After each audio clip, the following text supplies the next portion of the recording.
Hey, what's up guys? This is Anthony from Anthony's Customs, and for this review, we are looking at another Halo figure from the Jazwares vault.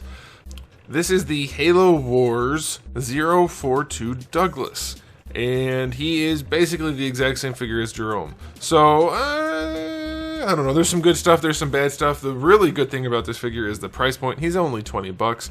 They sent this to me to review. I didn't even know it was coming. I'm not getting anything for this, so I'm going to give you guys an honest review, even if I get stuff for my reviews. I always give you an honest review, so you know this is going to be an honest review, and you're going to figure that out by the time I'm done reviewing it, that I'm not going to gloss over anything that's a problem. So let's go ahead and get this guy off the stand and take a closer look. Before we look at the figure, I do want to show you my package. It's a good package. Big front photo of the figure there. Same photo on the side. No photo there. Window there. Kind of strange. Same photo on the back. Not a flattering photo, honestly. It's fine. The best part about the package is that you can open it up and it looks like one of their regular packages for the most part, and that's really nice right there. Like, the background's good, the figure, all the accessories is very visible. I like that a whole lot. I don't think they added anything by putting a flap on the front with a fairly crappy photo, and then it doesn't even have the chrome visor on it, so I don't know what they're doing. Packaging, I'm going to say that's not the best packaging, but we do have the figure, and well, I'm not going to say it's the best figure either, but he stands about 7 1/4 inches, maybe just a touch over that. That's going to make him roughly 18.5 centimeters. Again, maybe just a touch higher. Here he is up against a Marvel Legends Darwin. So I think it's safe to say he's close enough to 1/12 scale. He's probably a little small. I don't know how tall Douglas is supposed to be, but it looks about right for a 1/12 scale figure. We'll do a question of the day. Are you guys still buying Halo products, even though Halo's in the state that it's in? Or are you holding off until there's new Halo stuff making it relevant again? Or how do you feel about Halo? For me, it might as well not even exist, unfortunately. I was so into Halo my entire life, read the books, the games, everything, and now it's just they've totally ruined it and taken all of the joy out of Halo for me. So I'm really hoping they can turn that around, but I have no real hopes that that'll work out. So this is just another release. It doesn't really get me going. Also, it's just the same figure as before, so let's get into the aesthetic. There's a lot of small details on this figure that look really good. The armor sculpt is fairly sharp. It's painted nicely. There's a lot of good stuff going on. It definitely needs more paint and less plasticiness, but generally speaking, it looks pretty good. I don't know what these things are. I'm not the deepest knowledge base for Halo Wars, but I'm almost positive they didn't have almost white things on the sides there, so that's really weird. But the rest of it looks pretty good. It's nice and clean for the paint job. The chrome visor does look really nice. That's good.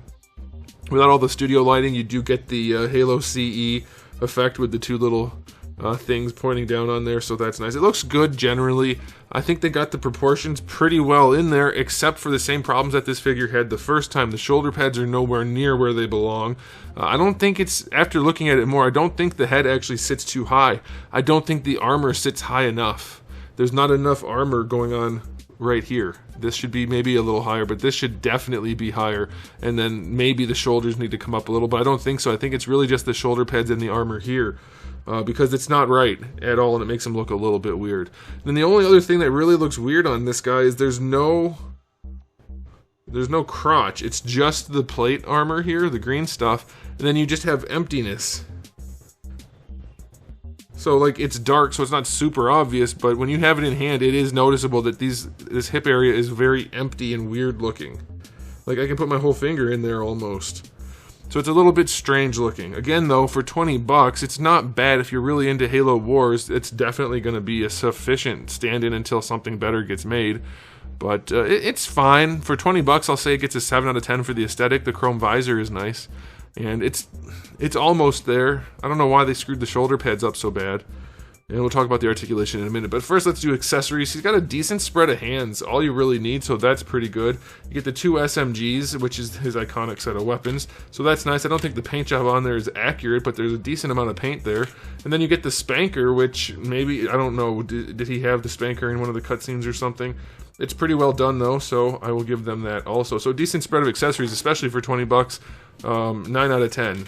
I don't think the SMGs should be light gray, but otherwise it's pretty good. Okay, and then for the articulation, the figure doesn't exactly shine in this area, which it should, because they have all the cuts and things, so it should work. They already broke the figure up. As far as the neck, it's your standard hinge, so forward and back. That works well enough, and then you can rotate at the top. Still kind of gangly and goofy looking. For the shoulders, you get a butterfly joint, which serves almost no purpose. Like, they have this piece in here that doesn't really do much of anything, so that's really unfortunate. You can't rotate the arms all the way around because they put this on here, that top piece. It's like, who's designing the articulation on these figures? You can raise the arms out to the side, so that's nice. You do get your bicep swivel, double jointed elbow, which is a pretty good elbow, though you only get 90 degrees. It's not too bad looking. They could have done a little bit better. Wrists have a swivel and a hinge. Diaphragm joint on this guy, basically worthless. And it still pops off way too easily, and this part comes off. So at least you can modify it fairly easily. But, oh shoot, there we go. Yeah, the torso doesn't articulate really at all. And for the hips, it better have tons of range with all that gapping in there. So let's see, we'll start going out to the side. Oh, we can't go out to the side because it hits the butt almost immediately. So very limited range going out to the side. Going forward does work though, so at least a standard running pose should be achievable, so that's okay. You do get a thigh swivel, but only to the inside, because going to the outside, the armor hits almost immediately. Double jointed knee on this guy. Let's see, they've kind of been hit or miss with the knees. This is not the worst they've done, but it's really not good. It's really, really weird looking. Who's designing this stuff? Goodness. Alright, and then for the ankles, you get really good range going forward, really good range going back. The ankle rocker is completely steep because the peg goes basically straight down, so that sucks. And then the toe hinge is it gonna move? I don't think the toe hinge can actually move. Is that just stuck, or does it not function? Oh, it works. It was just stuck. Okay, so now once it's unstuck, it's completely floppy. But it's not the worst toe hinge we've ever seen. It's flush, so that's alright. So yeah, his articulation, even at the $20 price point, it's pretty bad. I'll go 5 out of 10. They have the joints there. They just should have made them work better. So is this a horrible release? No. Is it impressive in any way? Really? No. Like, I don't know what 343 is doing with Halo, but it's like they're trying to let it die. This is not... People who are playing Halo don't want a cheap $20 figure. Make it a $25 or $30 figure and just fix the issues. Because this is close to being really good. But it's so far away still that it's not enough. Like, adults are playing Halo at this point. They're not bringing in kids. Market to those people. Aim at those people. They're the ones with the money anyway. So for me, this is fine. But it doesn't make me happy to own it or anything like that. And it's for 20 bucks, it's fine, but it's not for me. I'm curious how you guys feel about that. But I'll give it an overall rating for 20 bucks.